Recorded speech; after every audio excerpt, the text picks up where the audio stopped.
Yo, it's me. All right. Pardon the delay. I had.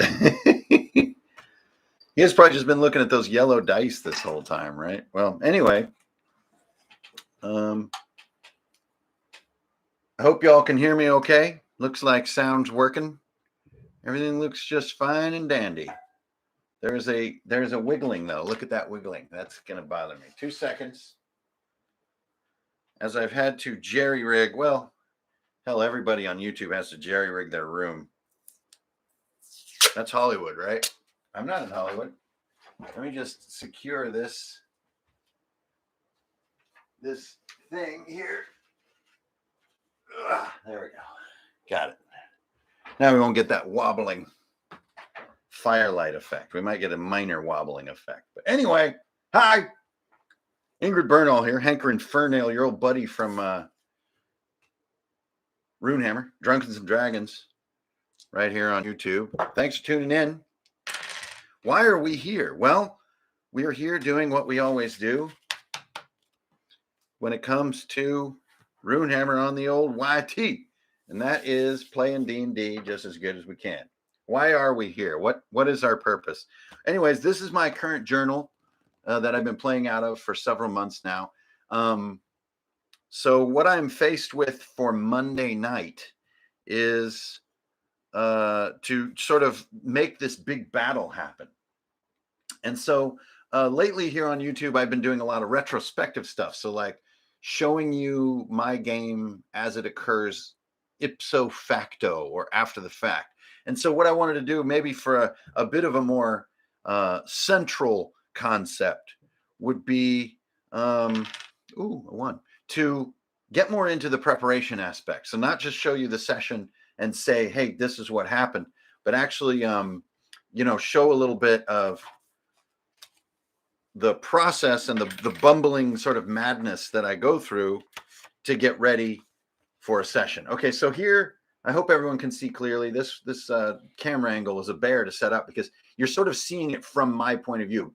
And for me, it looks backwards, but I hope it doesn't look backwards for everybody. Does it look backwards? Are you trying to read backwards? Because that's like left to right to me. But on my TV, someone sound off in the comments. Is it backwards? Can you read that? It's not backwards. Okay, great. Super duper. So anyways, this is my journal that I've been working out of. Here's session 25 back here. Here's the Kobold Chemist stuff that you guys are familiar with that I just got through. The Red Grotto that I just got through. So I hope everything with this camera angle is going to work out because it was kind of a bear to set it up. So I've got a map of Blackmoor here that's like just glued right into my journal. Like I'm a second grader because I can use scissors and glue. This way, as we keep going from here, I can have this right in front of me because we're always kind of referencing it. And I imagine I'm going to start drawing on it and making a mess of it. Not tremendously important for right now. So here we are on that which we all fear most. And you might be just a little bit hot. Let me just get just down just a little bit. Like you should be able to see the dots. There we go. It's just like at the beginning of any good console game where you have to adjust to see the logo. Okay, so always start this way is my thing. So I go session 26. And this way, I've got a very clear reference later when it's time to look at everything, especially doing the YouTube stuff. You kind of need a good clear. There we go. So I want this angle to feel like you're me, basically, which is terrifying to consider. So here's the blank page. So session 26 is Battle of Williamsfort, okay? So I hope y'all have some time on your hands because this is not going to be super quick. Battle of Williamsfort. Now, the page after gluing in a map is always going to be a little bit of a grumpy page, but this will be a happy page. So I'm probably going to put my map over here. Something that I always do, and this may seem silly, I always darken this in. I just go over it a second time because something just doesn't feel right for me leaving it just lightly written in pen like that. Okay. Session 26. Here we go. The battle for Williamsfort. Now, I don't want to, make any of this fake in any way. So there's no preparation that has happened before this live stream at all. I don't know what I'm going to do for this session at all. I don't have like some kind of secret notes, off screen here, or kind of have already figured out what I want to do.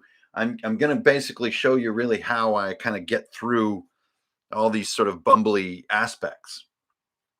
So I really start by sort of asking questions and putting down some of the key things that I absolutely know. Okay. Now, some of these just might seem so obvious, they're just silly, but it's a big military battle. Now, okay, yeah.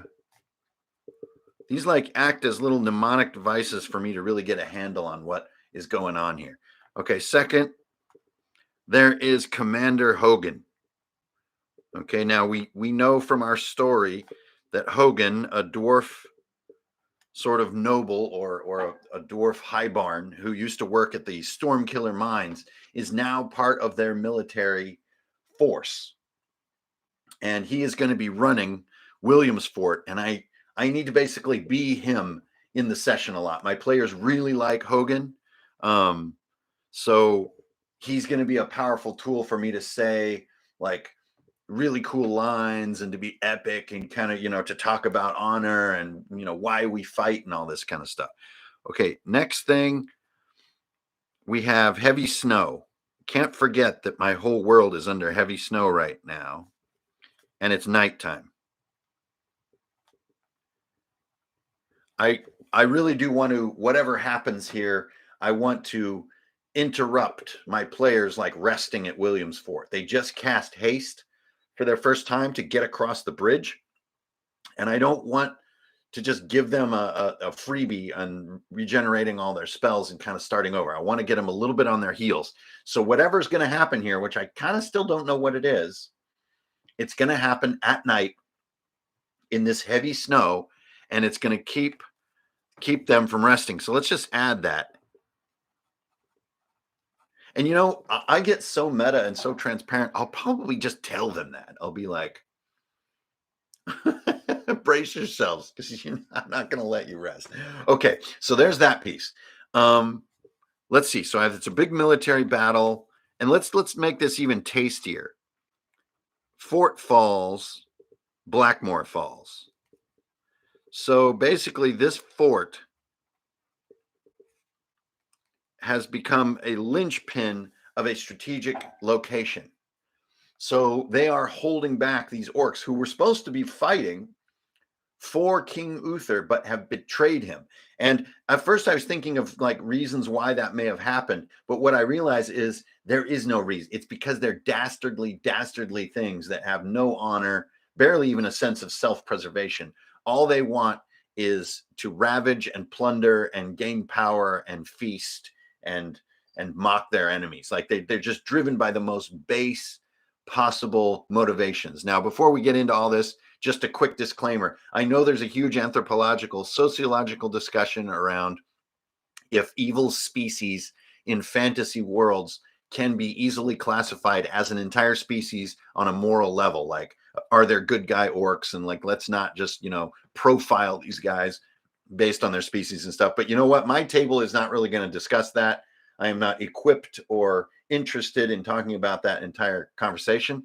So in our world, orcs are a species that are just driven by the most base, nasty, and not even just nasty, but actually evil intentions. They are evil. And this is just something I need to make some of the war ahead work. Okay, so we're just going to bypass if there are good guy orcs, and we're just going to let that be. All right. So that brings us to right now. So it's heavy snow. It's nighttime. They're not going to be able to rest.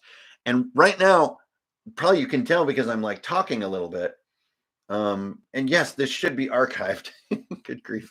All right. So let's get a visual sense. Since I'm pausing, it means I'm probably running out of answers. So I probably need a visual sense of what's going to be interesting here.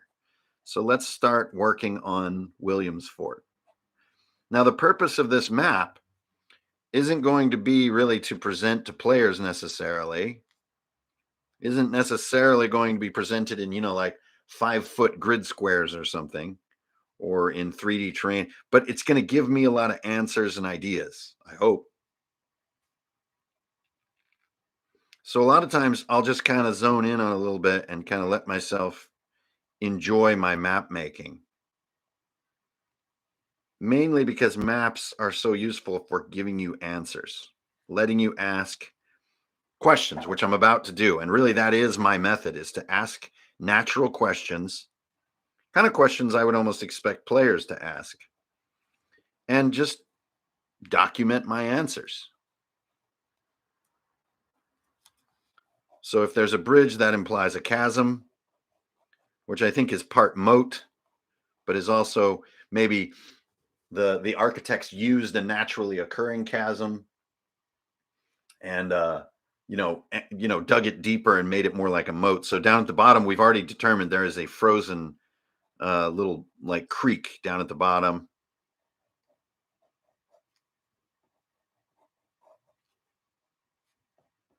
So already I'm getting some interesting answers here in my mind. Like, this looks like it's a long way down. That's a thing. And then there's also an implication that this goes on in either direction. So maybe there's really no easy way for orcs to get their war equipment um, across this chasm anywhere else nearby. And that's why this has become such a clutch location. So the dwarves are holding this fort at all costs. I think too that the battle has already been raging a while, so there's already some destruction. And why not? It's right here. Like, this tower has been destroyed already by an orc catapult. And maybe since this is held by dwarves, it backs up against a rock face, like a mountain face, okay?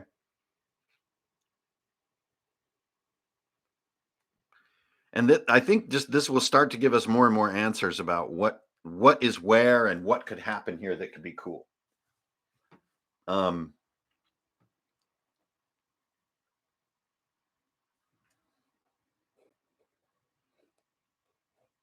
So to make sure that I can archive this stream, I've got no music going. So please feel free to call up your Knight Rider Spotify playlist.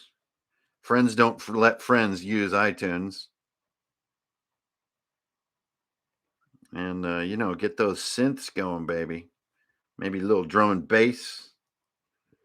Maybe some of that Tommy Guerrero or Guerrero. Okay. So here's my basics. Now, I know too that there's a lot of bodies, and this isn't to scale. It's just my sort of shorthand for the bridge is already littered with the dead of the previous engagements. So that's a factor. There's also a bunch of them down here. So these little skeleton icons that I do, they just kind of give me that shorthand. So if players ask me questions, I kind of can guess at answers based on my map shorthand. Still feel like I'm a little hot here. You don't want to be too hot. Get you guys where you're not so hot. That a little better? Get a little pink on you there. Don't want that paper to blow your eyeballs out. Okay, there we go. So, yeah, that kind of looks like what it looks like to me. All right, cool. So the simple version is right here and right here. Now, in the previous session, it was established that the orcs were doing this sort of pinch maneuver with archers, and they were basically forming up beside the bridge. The bridge was kind of more like a high-risk area for them. Like, they didn't get near the bridge. The dwarves have these automated crossbows. So we're going to mark those too. So these aren't like ideas that I have, like, ooh, here's a cool idea for how this battle could go. Ooh, here's a cool idea. These are just kind of like logical elements of how this stuff is waged, right? I don't really have a neato like plan quite yet. Who knows if I even will. Okay, here's the main gate. Okay, it's kind of inset like that. What is inside of a fort? Well, there's probably like a main house. And the main house is used, for, dining and sleeping and all that kind, like creature comforts, I guess you could say, for the soldiers. Then you've got to have an armory. Okay, maybe it has a little L shape to it so that it can have, 2 doors so that it's protected, and it's a reinforced building. In my little sort of shorthand in making maps, doing these little nubbins on the corners means it's like a reinforced building. It's sort of a hardened building. So it's more, like stone reinforced rather than any wood. So that's the armory. And then I think they're going to have an area like a smithy and a forge. And so I'll do like this. And these are all just like little code language things that I use. So when I do these little extensions like this, it's like my little shorthand means it's like an open building. And then this is the forge. I put little feet on it. And I know this seems sort of silly, but it's just after making about a zillion maps, you just have your own little language. Okay. So they have 3 buildings inside this fort. But really, the fort is built to just hold a wall and hold this portion of the chasm. So I think there's actually like an away station out here too. There's a little wall built out here. And maybe there's an away station out here to watch for intruders. The wall goes to the rock face, or it wouldn't be useful. It goes to here. This is another little destroyed area. So if these are destroyed areas, I think maybe there's still a cloud or a slowly clearing cloud of green gas from my big bad Bloodling, who's a green dragon that uses this deadly chlorine gas. And that idea of a dragon breathing gas has actually really extended in our campaign into a technology. And that's where things are getting so scary, is that the kobolds and the green dragons armies basically are using chlorine gas as a weapon. And I find that really gnarly. Okay, so here's my little frozen thing. Okay, so now I know the lay of the land. I can do this. 1, 2, 3. Okay, and then I'm going to, be marking these down. 1 is the longhouse or main house. 2 is the armory. So there's a bunch of cool spears and who knows what in there. And this is just, fodder to give my players ideas to maybe wage strategies. I'm not really worried about the strategies. This is the smithy. Okay, cool. So I just have some really quick shorthand there. Like any cool dwarven rock face, just going on instinct. I'm not sure what it means, but there's like a little carved in staircase that goes up.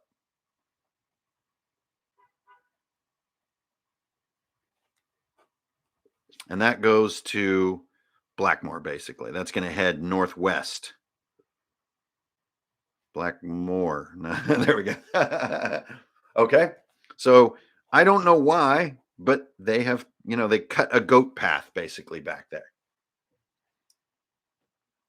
So I don't really know what all this adds up to yet. And now I think, now that I have a little bit of a lay of the land, I know that orcs are attacking from these corners. Right now, even as night falls in the snow, like every 10 minutes or so, they switch out the front ranks and, poof. Oh, I don't want to ask it, but okay. No, I didn't know that the Dropbox link is broken. I don't know why it's broken. Fix it later. Total non sequitur there, and my brain completely loses its train of thinking. So what was I? They were at the gates, Brian, but my players have sort of carved a path up to the gates. So actually, that's a great way to start thinking about it. Thanks, Brian. Are they at the gates? So I want to answer that question first, because they're charging these damn gates. So an orc, we're going to call it an exploder. Okay, now I don't want to make my notes quite yet because I don't know exactly what I'm thinking, but there's something called an Orc Exploder. And every once in a while, they'll send this sucker running up this bridge, and he's got like a bomb helmet on. And he is going to die for glory in the afterlife, sort of, and he's going to, they're trying to blow up this gate. So there's an Orc Exploder. Now, one other thing that has already been sort of made apparent in our previous session is that Bloodling is flying overhead. So we got Bloodling Flybys. Okay. Now I think it's time to ask an interesting question, which is kind of like, I don't really want to put my players in a situation that just says, can you kill 500 orcs fair and square, hit point by hit point by hit point? I don't think that is a terribly exciting battle. For one thing, you have dwarves fighting, so let's get that noted as well. Dwarven fighters, these are a component, and I'll give mechanics to all these ideas once we're ready. So the dwarves are still fighting. So here's the more interesting question is, what could be happening or need to happen here that could sway the tide of the battle? And actually, there's a neat idea too, the tide of the battle. I love that. We're gonna be swaying the momentum of the battle rather than tracking exact casualties. But what little submission could there be, which is cool and isn't just isn't just a war of attrition. There's some other little mission that could be done. Something that's probably back here where the tip of that pen is. Like right here.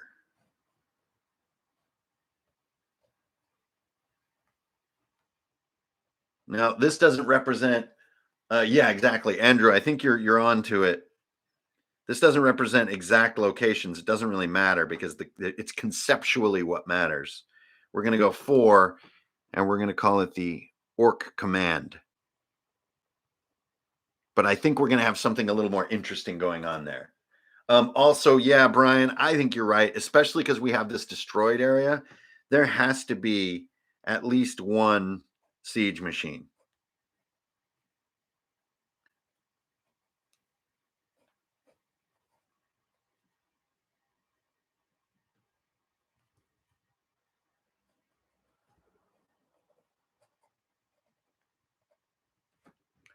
Right, so there's their little trebuchet, their little orc boulder tosser. Has little spikes on the wheels because you have to. And it's got little tire tracks behind it where they've brought it in. But the snow is making it difficult for them to move this thing. I can't think about splitting the party, Andrew. I can't do that. I can't think about blowing things up. I can't think about plans. All I can think about is what is here and what the world is going to do. I am not going to make up any strategies at all for my players. What I want to do is just give them a lay of the land that has opportunities of interestingness. And then if they don't take me up on those opportunities, well, that's okay too. But I cannot build a solution into what I'm doing. As tempting as that is, it really is tempting. And I think you can do it in your subconscious. You can think to yourself, ooh, if it were me, I would definitely blah. But I don't like to accidentally overthink that because I find it can accidentally seep out when I'm talking during the session. These are dirt dots. I need dirt dots in my life. Although this is all snow. Snow, snow, snow. Do not forget heavy snow.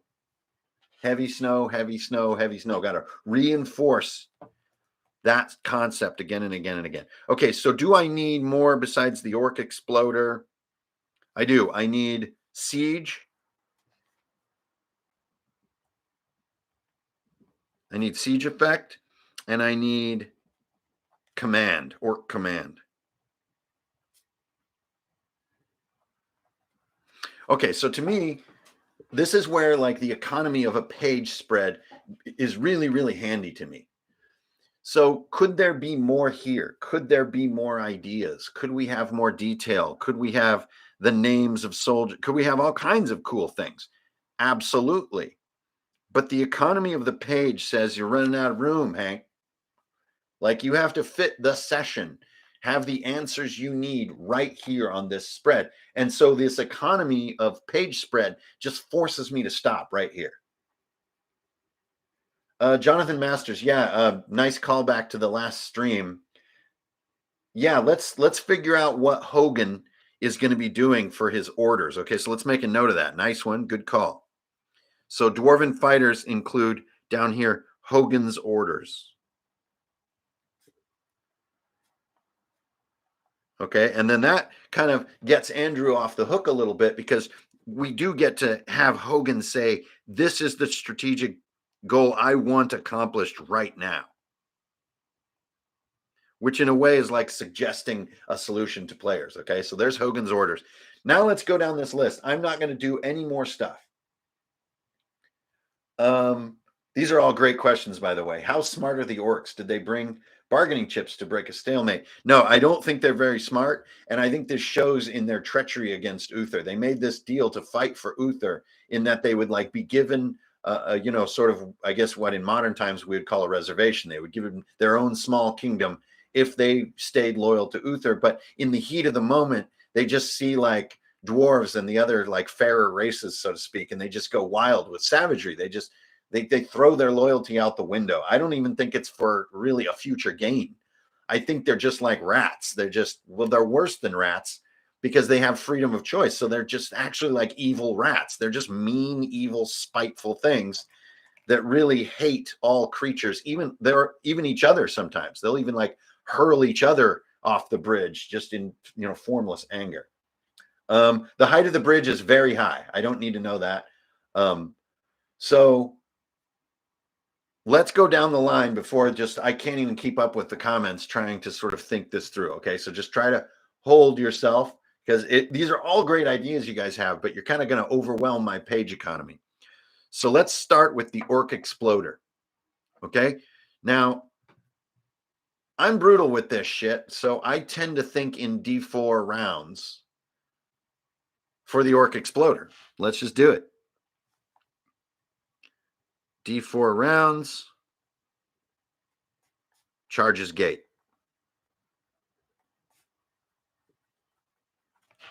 Okay, he's wearing thick armor, so he's a -3 hit. He's got 36 HP. And when he hits this gate, if he explodes, 4 explosions breaks the gate.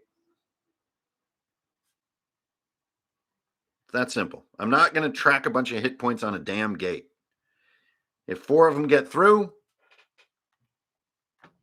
the gate is done. So that's why I have my trusty D4 right here. And you guys may know this about me, but here, I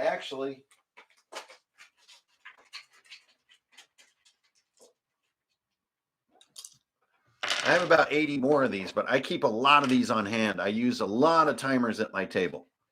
So maybe this timer comes out, I've got a 3, and poop, here comes my Orc Exploder running across, or no, he's back here. In 3 rounds, he's going to appear, and right? Then I would also use one of these sort of on another side of the table, and I'll do something like this. I'll actually say like, you can't see here, you can see it right now. So it'd be like gate, destroy, and I'll just do this right at the table.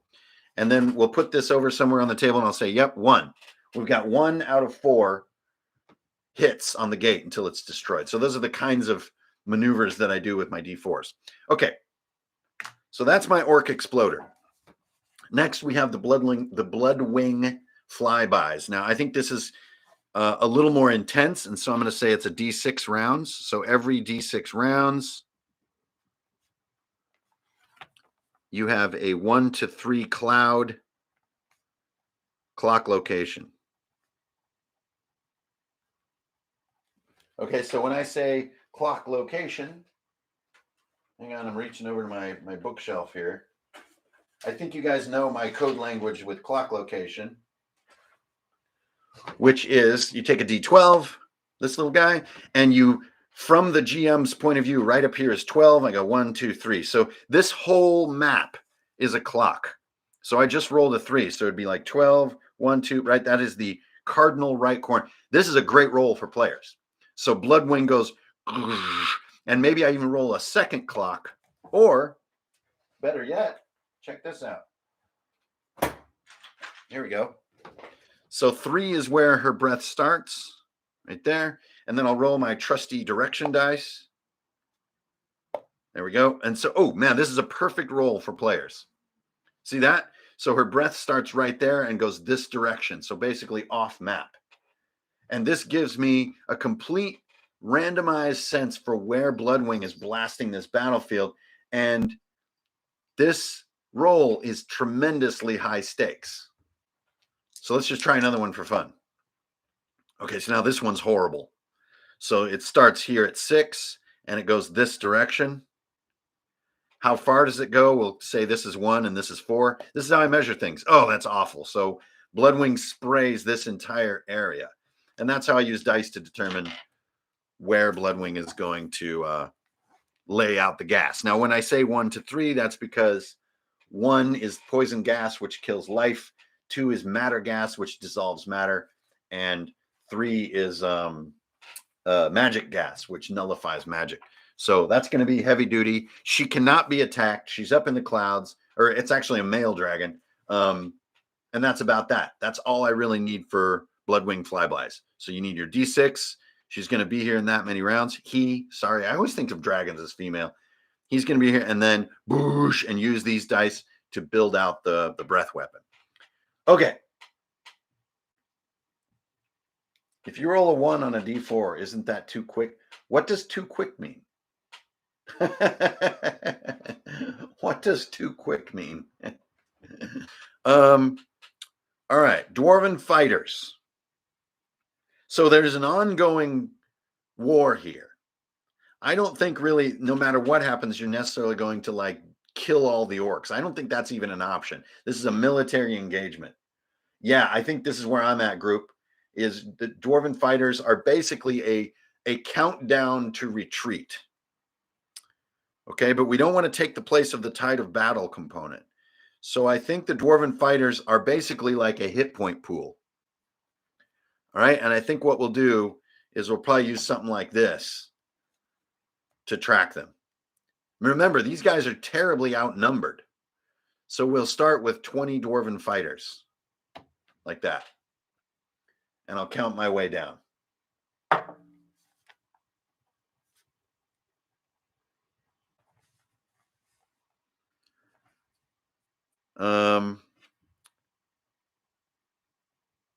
And they're evenly distributed. They're all at the automated crossbow stations, like this. Except for Hogan, he runs around. Okay. So there's 20 to start.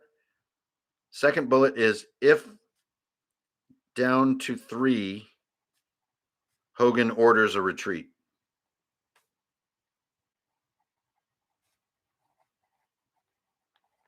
So it's basically 20 dwarves and a few heroes fighting a small military force of orcs and a dragon overhead. Okay.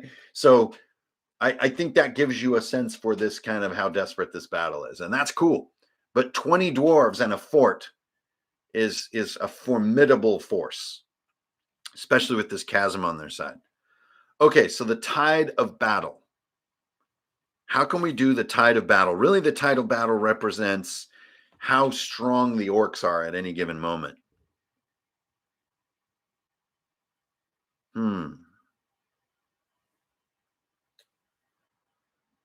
Who has the tide? Well, you don't want it to take the place of the dwarven fighters. I know this should be a bonus. When you have the tide, you're more effective. I don't think there is a dwarven artifact. I think this is much more mortal feeling. How do you get the tide of battle? I'm not sure on that one. Let's go on to siege effect.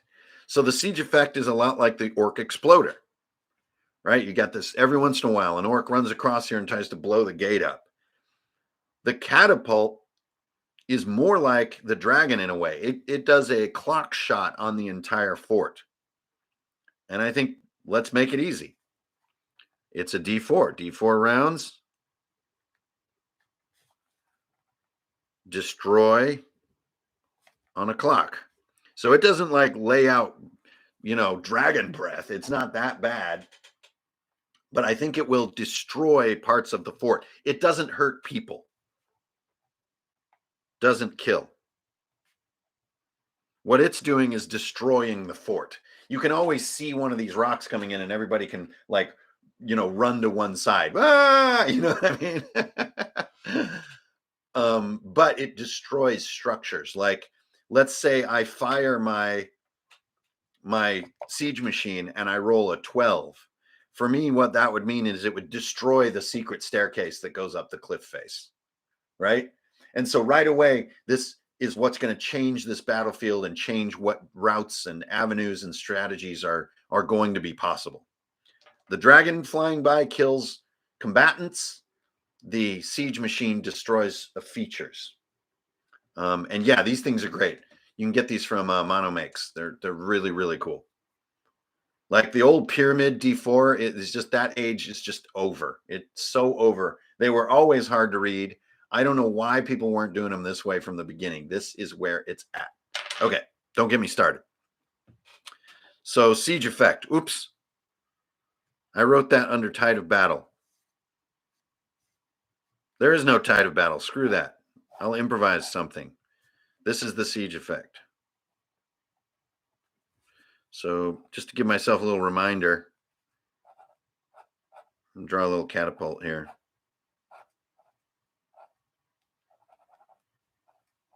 And they have their little boulder supply next to it. There you go. There's a little lever on the back, and there's some dudes. Okay. Siege effect. There we go. So now it's kind of, see, and this is the fun with doing pen. And people will be like, oh, you just made a big mess in your journal. I don't care. I'm just trying to get the prep done.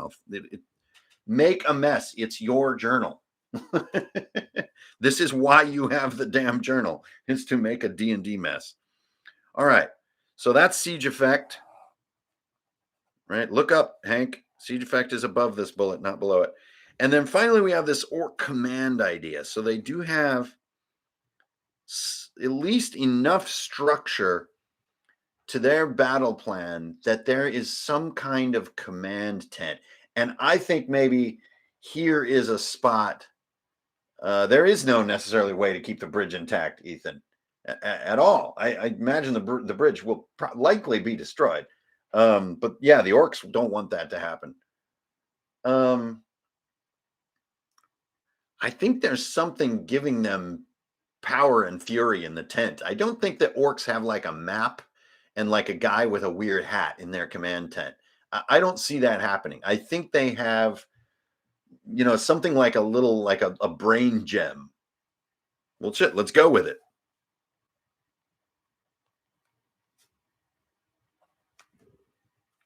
A brain gem gives them fury.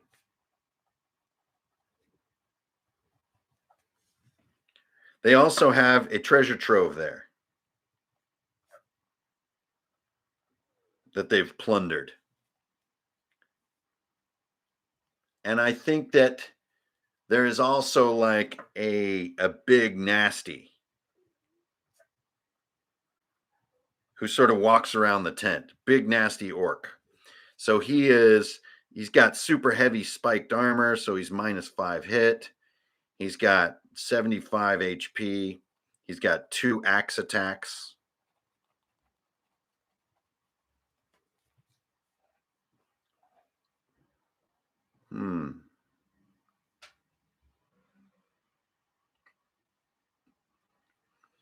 And I sure would like one last component. Yeah, I think it almost goes without saying there's some kind of illithid connection to this thing, but I don't think they even really fully know. I don't think orcs take prisoners. The number 3 looks like a dog. Sorry about that. Let's see.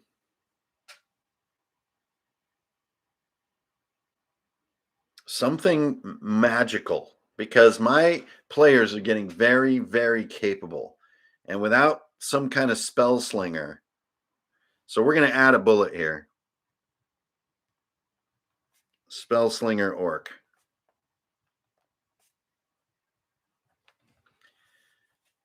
And all this orc does is cast counterspell.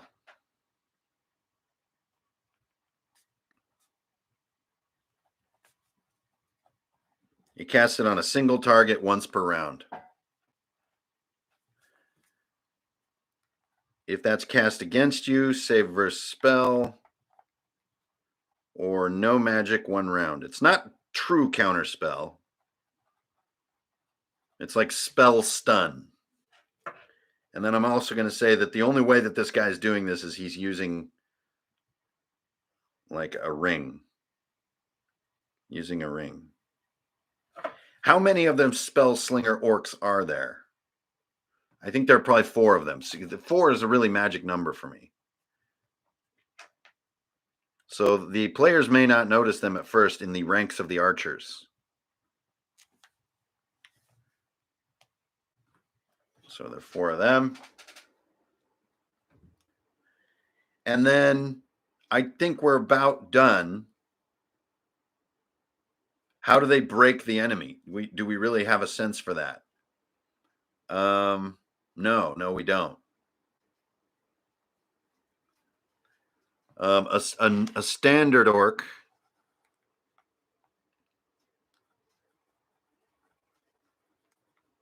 Standard orc warriors are going to be running around. They're just 10 HP.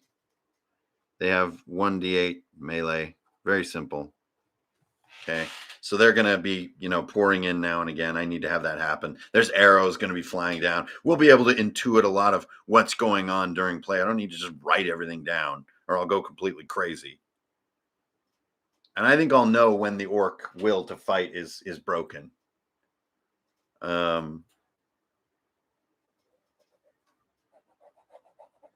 don't really want to set that in stone. I want to let the game tell us, because I have a feeling my players will do something a little crazy. So I don't think I need to write like a fixed condition by which, this will end. That doesn't feel right to me. Little stairs here. Just trying to preempt, imagining getting questions.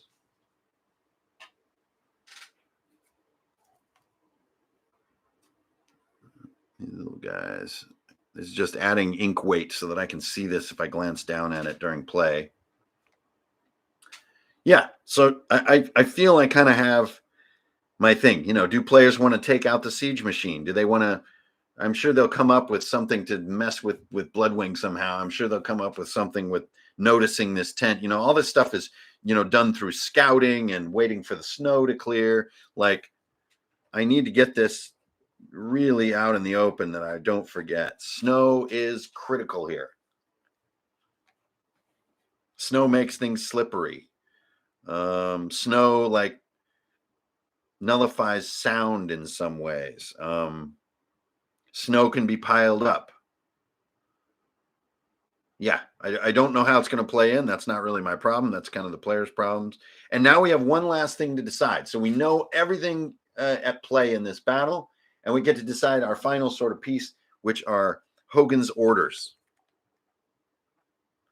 So the session's going to start with my players coming into the gate. The dwarves are like, so happy you're here. Join the fight. Here's a spear. And then Hogan appears and Keldar appears, their other friend. We've got a crazy idea. A tactic we're about to pull. My scouts have found a blurpity blurp. What could it be?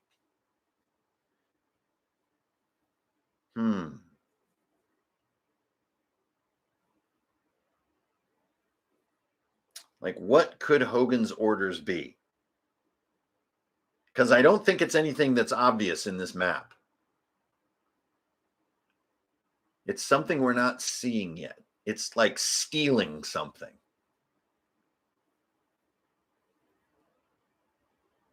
Or like getting behind them, or Or yeah, to bring in the Peshawar, to bring in the cavalry. The villains do not have a plan. Tunnels is certainly interesting. We don't have anything like dwarven airships. Our world isn't quite that zany. No, it can't be the brain gem, because remember, not what's on the map. Hogan knows about something else. So far, my favorite is to bring in the halfling cavalry.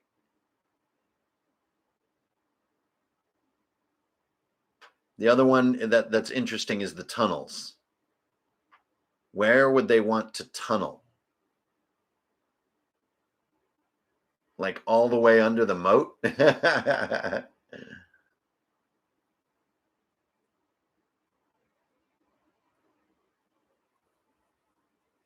If they were going to use an avalanche, they'd have to evacuate the fort. That is not an option. I think maybe the tunnels, and we don't tell the characters about the command tent. They can't find out about that on their own. So yeah, I think I'm going to go with what you guys said. Hogan's orders: steal the brain gem, steal or destroy. Brain gem, and then also the Peshawar cavalry. So I don't really know, like, what will he say? I think he'll give them a binary choice. The cavalry is probably hung up fighting a squad of elite orcs, so they can't reach the battle. And then on the other hand, you have the big boss type guy guarding the tent with the brain gem. But I think just in the next few days before Monday, I might get a clearer decision on that. But I'm just running out of room here. I just can't write any more stuff. And again, that's that like economy of page that I really like to obey. You know, your page can only fit so much, and that's how complex an encounter can be, and no more, no less. This is wooden, so I can't put the little anchors on it. This is an open structure. Just sweetening my map a bit now, because a cool looking map always makes D&D fun.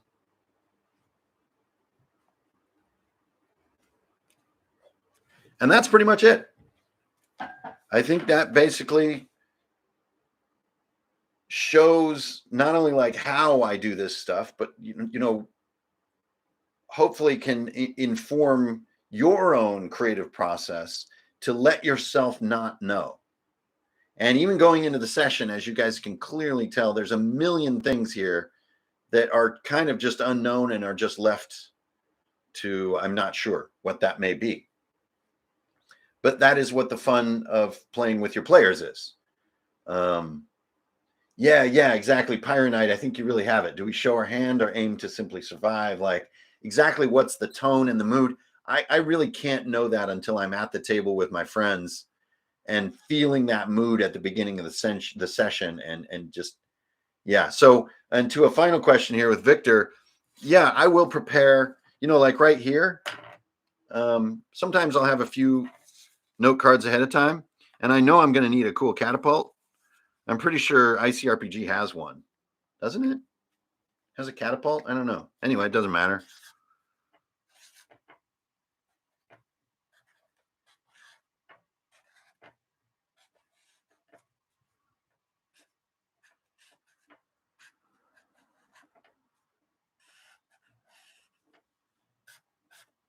It's like a it's like a butterfly catching net put on a soapbox derby.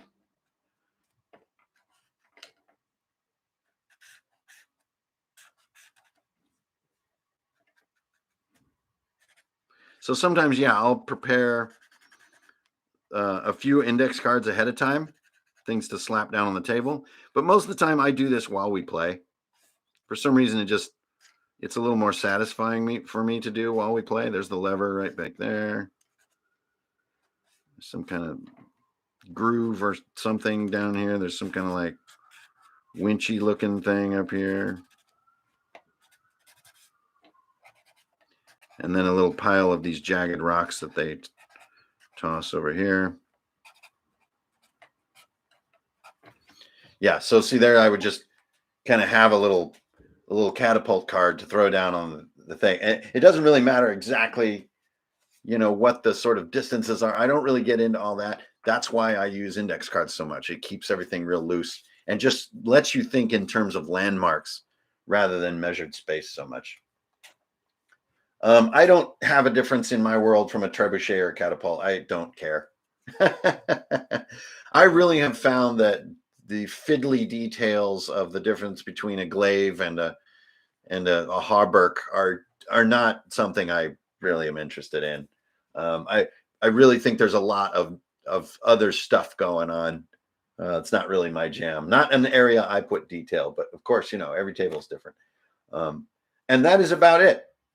That is what I wanted to show today, and just really share, most of all, how do you decide the battle outcome? That is exactly the thing I cannot be thinking about.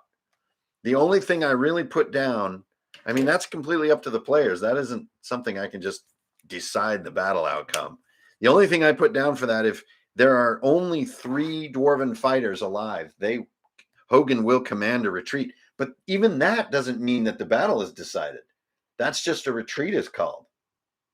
That is not the battle being decided. That's just one aspect. Remember, I've got players in here who are going to be resourceful and be dug in, especially if we get cavalry showing up. Like, there's no way to know how this is going to go or what's going to happen at all.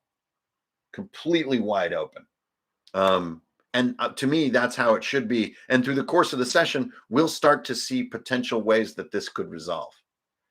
But if I can help it, I really don't even want to think about that. But I think more than anything, what I want to show in this live stream is starting on a completely blank page, limiting yourself to only one spread, only this much space to do your work, and then you've reached your saturation, and to just naturally ask yourself questions and answer them, rather than saying, can I design some super fascinating scene or session or encounter? Can I design this or design that? Rather than thinking that way, just asking natural questions about what this could be in your mind, and just answering those questions as honestly as you can, and just sort of moving through it. And now being ready, and now I have a few days to let this sink into my brain, and maybe I'll come up with a few other little tasty tidbits that could really make it work. All right, guys, that is the stream. That is live blank page session preparation. I hope you guys had a good time. Thank you, everybody, for tuning in. Nice to see you all today, and happy whatever holiday you may be celebrating in the near future, if you're a holiday celebrator, and wherever you may be on that earth. Take care of each other. Keep it real. Don't steal, and you're always going to get a deal. You guys, A-OK. Thumbs up, number 1. Number 3, double thumbs up. Goggles, bird, and ostrich to you, my friends. Ostrich to you. Until next time, everybody, hang loose. I'll see you on that old internet. I'm out.